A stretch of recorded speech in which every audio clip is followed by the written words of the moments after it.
Öncelikle hastalığın tavsiye ve çözümlerinden önce temel sebeplerine inmek lazım. Yani bir insan neden sürekli alışveriş yapmak ister ve neden sürekli bir tüketim halindedir? Bunun için birçok madde sıralanabilir. Ancak ben birkaç maddeye dikkat çekeceğim. Bunlardan ilki kapitalist sistemin insanlar için sunmuş olduğu moda akımı. Moda manası itibariyle değişimi ifade etmekte ve sürekli insanlar bu algıyla birlikte elde etmiş oldukları ürünleri, eşyaları değiştirmek istiyorlar. Çünkü sistem kendilerine getirmiş olduğu dayatılar ile insanları buna sürüklüyor. Bundan dolayı modayı takip etmek, yani gösterişte bulunmak insanı sürekli alışveriş haline koyuyor ve sürekli bir tüketim haline girmiş oluyor insanlar. İkincisi, insanların gezmek için AVM'leri tercih etmesi. AVM'ler zaten konum itibariyle baktığımızda birçok ürünün satıldığı mağazalardan müteşekkil ve insanlar gezmek için AVM'leri tercih ettikleri zaman mağazalardaki ihtişamlı afişler, düzenlemeler, daha sonra cazibeli tasarımlar ile insanları fuzuli alışverişe ve fuzuli harcamaya teşvik ediyor ve insanlar AVM gibi ortamlarda gereksiz harcamalarda bulunabiliyorlar ve bu en temel sebeplerden en önemlileri hatta. Üçüncüsü olarak e-ticaret ve kredi kartı kullanımlarını örnek gösterebiliriz. Malumunuzdur ki pandemi sürecinde artık evlere kapatıldığımız için bir tıkla her şeyi kapımıza getirebiliyor olduk. Durum böyle olunca nakit para kullanımı da bayağı aza indi. Bu şekilde yani ele alınmayan paranın kıymeti azaldı. Kıymet azaldıktan sonra kredi kartlarıyla alışverişlerimiz bizi etkilemez oldu.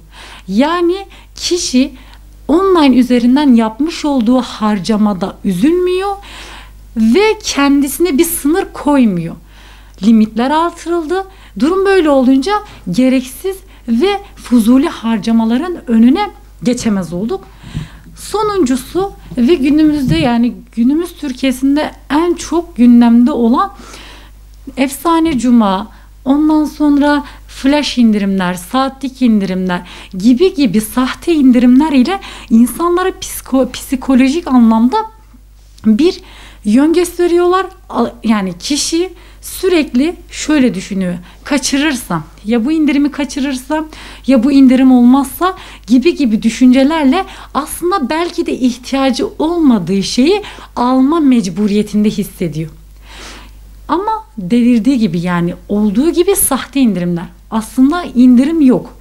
Satıcılar bazen bir ürünü 1000 liralık, yani değeri 1000 liralık olan ürünü 2000'e çıkarıyor. İndirim vaadiyle 1200'e indiriyor ama birçok insan buna inanıyor. Ve kar ettiğini düşünerekten aslında almasa da olur diyebilecekleri ürünleri alıyor bir durumda oluyorlar. Bu yüzden bu sebeplere Müslüman bilinçli bir şekilde yaklaşmalı. Bu şekilde ilerlemeli. Müslümana yakışan da budur. Tavsiyelerine geçeceğimiz zaman şöyle söyleyebiliriz. En esas alacağımız bir ayet-i kerime ile bu konuyu özetleyebiliriz aslında. Araf suresinin 31. ayet-i kerimesinde Allahu Teala bu şekilde bulunmuştur. Ve külü veştebu ve la tusrifu innehu la yuhibbul musrifin. Yani Allahu Teala diyor ki, yiyiniz, içiniz fakat israf etmeyiniz. Çünkü Allah israf edenleri sevmez. İnsanlar, Müslümanlar olarak yiyebilirler, içebilirler ama bunun bir sınırlaması vardır. Bir sınırı vardır ta ki bu harcamalar fuzuliyete ve gereksizliğe gitmediği takdirde. Çünkü bu duruma, yani bu seviyeye ulaştığı zaman insanlar israf etmiş olurlar ve Allah korusun Allah'ın sevmediği kullar arasında olurlar. Ayetlere ve hadislere baktığımız zaman Müslümanlar sürekli minimalliğe, sadeliğe teşvik edilmiştir. Yani kişi Müslüman, iman etmiş bir insan olarak kendisine en yakışan doğruyu bu şekilde seçmelidir. İsraf etmemelidir, sadeliği tercih etmelidir.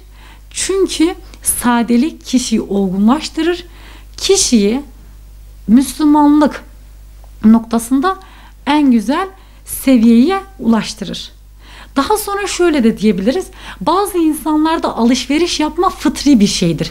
Strese girdikleri zaman, bunaldıkları zaman, bunalım içerisinde oldukları zaman alışveriş, yani bir harcama kendilerini rahatlattığını iddia eden kimseler var.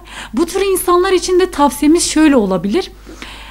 Kendilerini harcama isteği geldiği zaman kendilerine birikim yapabilecekleri, kendilerine yatırım yapabilecekleri şeylerde harcama yapmaları kendileri için en doğru alışveriş ve harcama olur.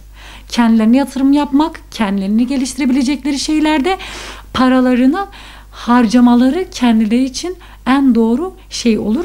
Müslüman bu konuda uyanık olmalı. Reklamlara, sahte indirimlere ve sürekli alışverişe teşvik eden gündemde kendisini güzel bir şekilde tutabilmeli ve bu tür şeylere, bu tür sorunlara bilinçli bir şekilde yaklaşmalıdır.